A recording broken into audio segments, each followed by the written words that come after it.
Assalamu алейкум, урматтуу мекендештер жана кадырлуу мусулман бир туугандар. Эң алгач өзүмдүн атымдан жана Жусуп Баласагын дин агартуу борборунун атынан баардыгыңыздарды кирип келген ыйык орозо айт майрамы менен куттуктайм.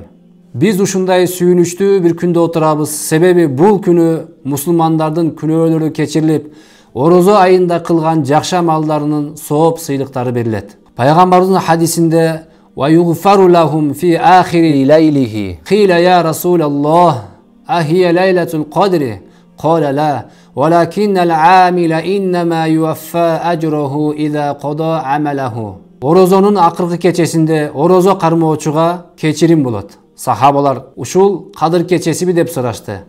Пайгамбарыбыз жок, балким тартип менен иш акысы иш бүткөндөн кийин берилет.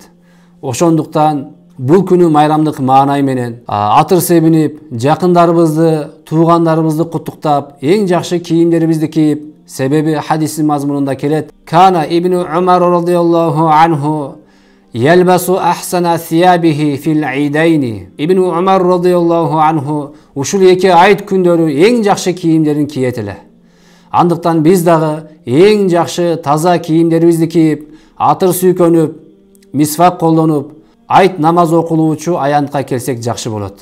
Аллах Таалам баарыбыздын кылган жакшы амалдарыбызды, күнү бою сааттап кармаган орозолорубузду, түнү менен окуган узун таравих намаздарыбызды, кылган садака беришендүүлүктөрүбүздү кабыл кылсын. Жараткан Аллах Таалам элибизге, жерибизге тынччылык, токчулук, бейпилчилик насип кылсын. Мамлекет башчыларыбызды өзү сүйгөн жолго баштап, ар дайым колдоп, адилеттүүлүк, инсаптан айырбасын.